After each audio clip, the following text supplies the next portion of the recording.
সমীর উদ্দিন ভাই আমার প্রতিবেশী, পেশায় টুপি বিক্রেতা। নিজের হাতে টুপি বানিয়ে বিক্রি করেন।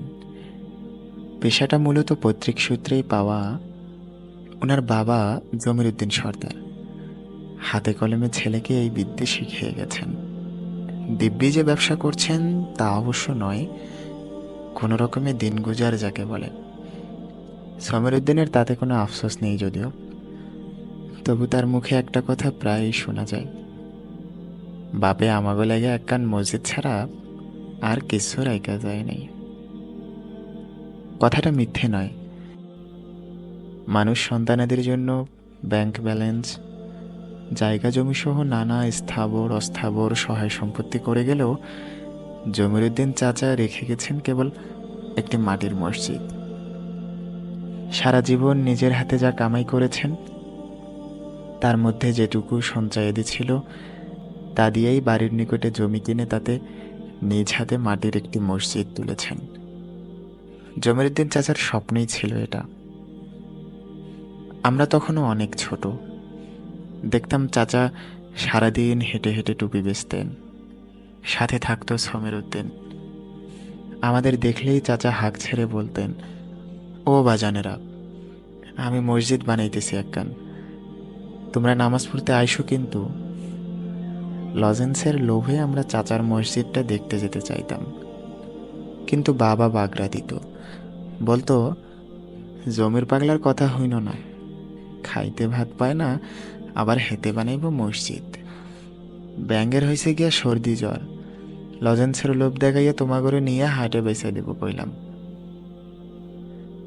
ছেলে ধরে নিয়ে বেচে দেওয়ার একটা ঘটনা তখনও গ্রামাঞ্চলে মানুষের মুখে মুখে প্রচলিত ছিল। হঠাৎ হঠাৎ শোনা যেত, অমুক বাড়ির অমুকের ছেলেকে ভর দুপুরে ছেলে ধরা নিয়ে গেছে। সারা তল্লাটে হইচই পড়ে যেত। বাবা মায়েরা আমাদের উপর বাড়িয়ে দিত বাড়তি নজরদারি।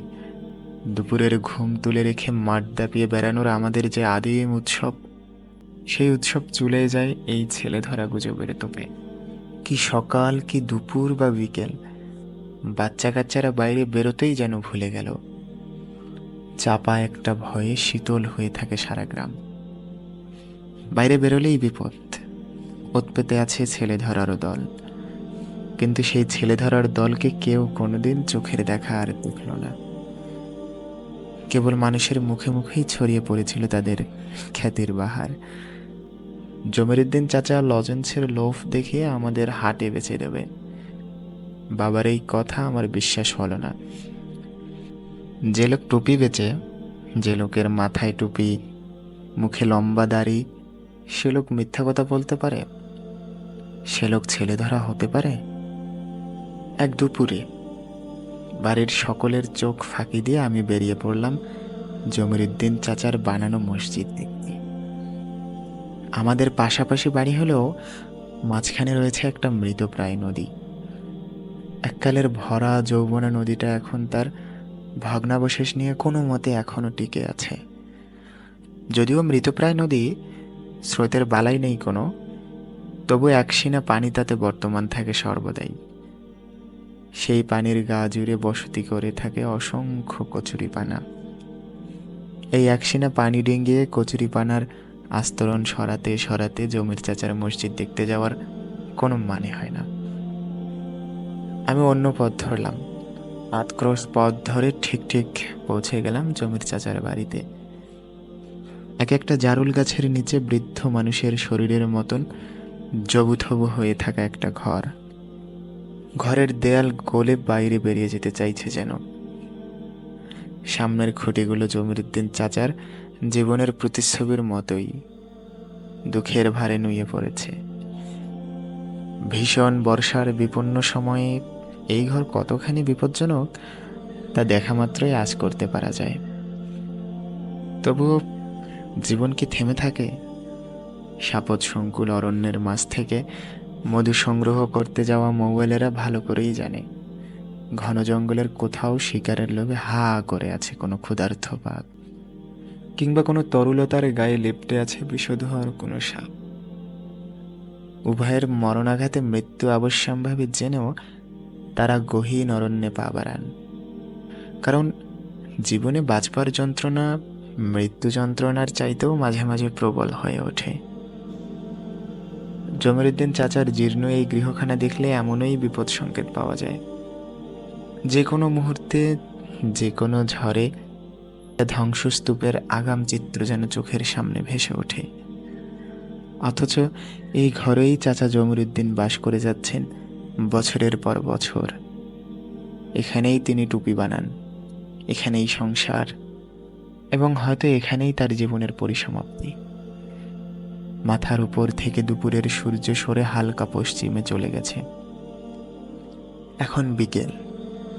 আমি দেখলাম জমিরুদ্দিনকে সাথে নিয়ে ঘর থেকে বেরিয়ে এলেন জমিরুদ্দিন চাচা। একজনের হাতে কোদাল আর অন্যজনের হাতে বড় একটা পাতিল। আমাকে দেখে চিনে ফেলল জমিরুদ্দিন। বয়স তখন কত আর হবে, 13 বা 14। জমিরুদ্দিন আমাকে হাতের ইশারায় কাছে ডাকল। আমি কাছে এলে জমিরুদ্দিন চাচা বললেন, কাশেমের বাপের পোলা না তুমি? আমি স্মিত হেসে বললাম, জি চাচা।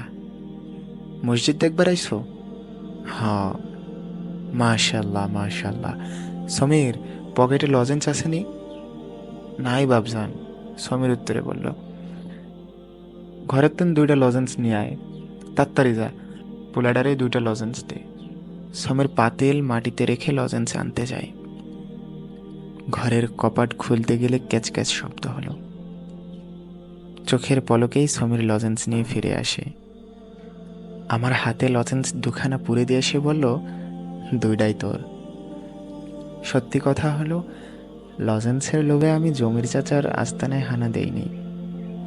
আমি এখানে এসেছি কেবল মসজিদটা দেখার জন্য।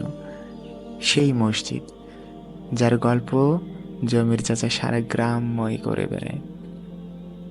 তার স্বপ্ন, তার জীবন আকাঙ্ক্ষা, একদিন সেই মসজিদে একটা মিনার হবে। সেই মিনার হতে আজানের ধ্বনি ছড়িয়ে পড়বে সর্বত্র। 2 জনের কাফেলায় আমি 3য় জন হিসেবে যুক্ত হয়ে গেলাম। খুব বেশি নয়, জমিরুদ্দিন চাচার বসত ভিটা থেকে অল্প উত্তর দক্ষিণে গেলেই একটা উঁচু ঢিপি এলাকা। বৃষ্টি বাদলে পানি ওঠার সম্ভাবনা নেই। এই উঁচু উর্বর জমিতে চাষ হচ্ছে একটা নতুন স্বপ্নের, জমিরুদ্দিন চাচার স্বপ্ন। স্বপ্নের নাম মসজিদ।